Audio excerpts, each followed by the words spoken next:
Right. Good morning, everyone. Let's kick it off.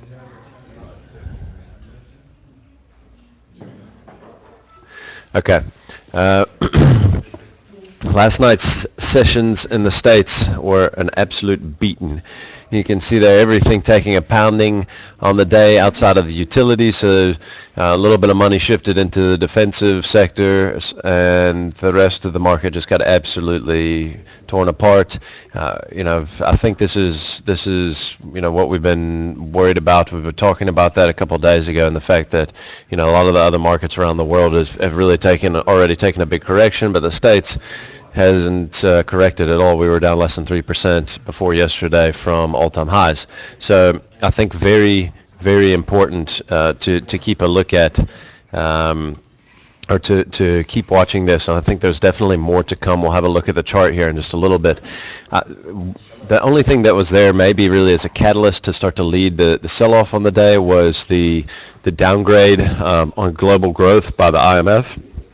But this is kind of the second or third downgrade, I think, in the last little while, and I think the market was going to correct anyway on the day.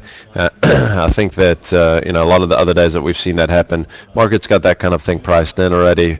I think it's just the U.S. markets are without question due to correct. So. We're going to watch and see how much more we've got left in this downward move, but markets definitely under serious pressure, and I think probably more pressure to come. If you look at Asia, obviously we had some correction on the back of that. Actually, not all that bad considering what we saw in the States. We saw Shanghai actually up on the day. I think I don't know, potentially maybe a little bit of relief, even though the PMI services numbers were a little bit worse than expected. I think maybe a little bit of relief that they were even still as high as they were.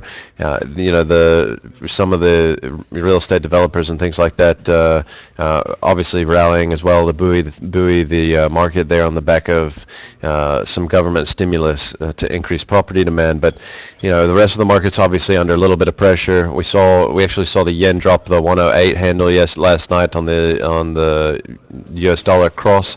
And we saw miners as well start to, return to their sell-off this morning as well in Australia. So maybe only one day reprieve out of those things. So obviously, going to be a lot of anxiousness today. Even if we get the futures higher in the early session in the U.S. markets, we're probably going to come back under pressure. I would fully expect. Later on in the session to at least test to the downside in the States.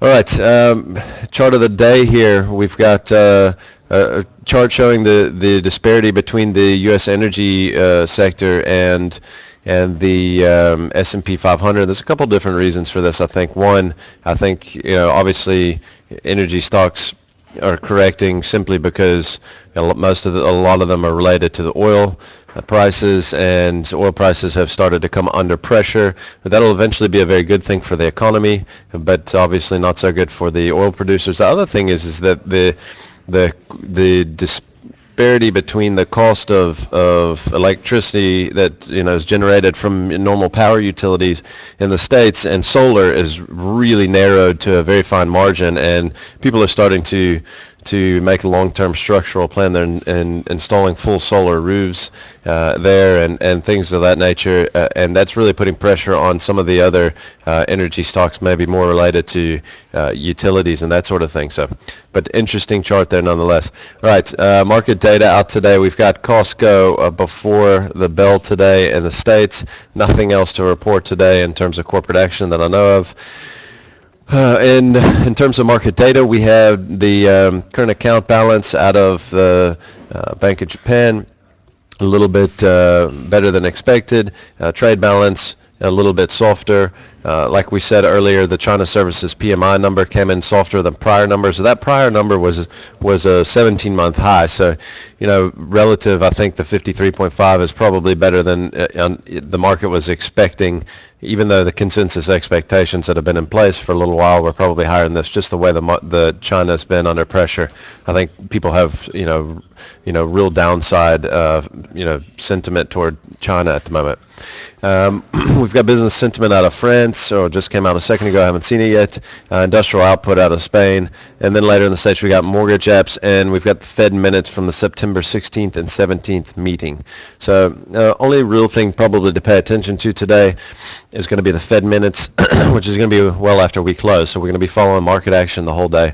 Just be careful out there. Things can be vicious. Yesterday, after the market literally grinded up for the first 4 or 5 hours of the session, we imploded 500 points very quickly, 500 plus points very, very quickly, within maybe an hour's time. So the moves have gotten vicious. The stocks get incredibly thin when the markets start to move hard to the downside, so just be careful out there. All right, let's have a look at the maps. First thing we're going to look at is Vodacom. We showed this chart a couple weeks ago, and if you remember, we were pointing out this head and shoulder. It's starting to look like a very ugly head and shoulder now when we had that one big red candle. We tried to pop back up here to above the shoulder line, and we kind of got above it on a closing basis, only just didn't really take out the wicks, and we've failed since then. Yesterday we actually made a new closing low of this little range here, and I kind of think that there's potentially a little bit more, quite a bit more actually downside in Vodacom, because it's starting to look like this head and shoulder pattern is actually going to play out, and that target would take us all the way down to as low as about 121 if I'm not mistaken, 121, 122 level, which is down around in here. So just keep that in mind. Vodacom could have quite a bit more to fall. All right, Impalas yesterday, the Impalas and Amplats had huge reversals yesterday. I'm actually going to back this out, so I'm going to go to a 5-year daily and just have a look. I know that we talked about this level. We talked about if we drop this level, that it can really get hairy. We kind of dropped it by maybe a rand intraday or something like that, but you can see it's basically held it beautifully. So let's shorten it up. We'll go into a year chart here now that we know that we've held, and that support line was basically right here. Okay, and we just made a huge reversal yesterday on a market that really is under pressure. So we've got a little bit of resistance here at $90. And provided I think without doubt we probably come up to test that today, even with the market being under pressure. I really think there can be a second day play there today, and if we get above 90, then I think there's actually even a lot more room to the upside here. So just keep that in mind. These things have been absolutely butchered. We did see a bit of a reversal there in platinum yesterday. We've seen a push again today in platinum today, and I fully expect that we're going to push again today. Amplats as well kind of dropped this little level at 360, but couldn't really make a convincing close below it. We had a huge reversal yesterday. There was a talk about sale of assets yesterday, which I think really got the market excited. And I think this thing, same thing. I think we've got some more room to run here. There's no real resistance anywhere in the near term that I can see here, so it can probably really take off to the upside. You might get an opportunity to have a nibble on these things this morning with the market opening lower. I think that's a real interesting opportunity. It'll take a little bit of guts to just kind of buy into 400 point down day on the open here, but if you get a nice lower open there, it could be interesting. Next one we're going to look at is Sunlum, and Sunlum here at 64. Also, crucial level that we're setting up here. We've been range bound between about 64 and 66.20 now for call it 10 sessions. If we drop 64 this morning, remember markets are we're opening down 400 points this morning. You got to think most stocks are going to open lower. If we can open below 64 and hold below 64, I think there's 2 rand to downside in Sunlum. So we're looking at this as a 30-minute chart. So short term, this thing definitely has more impact. So just keep an eye on that. This is a It's going to be a big level if we drop it today. I think we've got a lower target. And the last one that we're going to look at is Brait. So Brait, we talked about this maybe a week ago. Yeah, probably about a week ago, I think, when we came down and tested there. We've been chopping around over here ever since, making a really beautiful head and shoulder pattern here in Brait.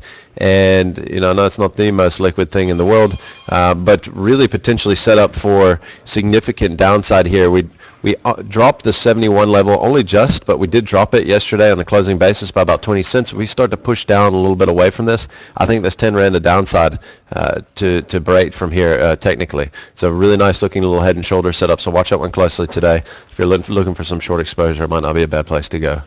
And that's it for today, guys. Good luck out there.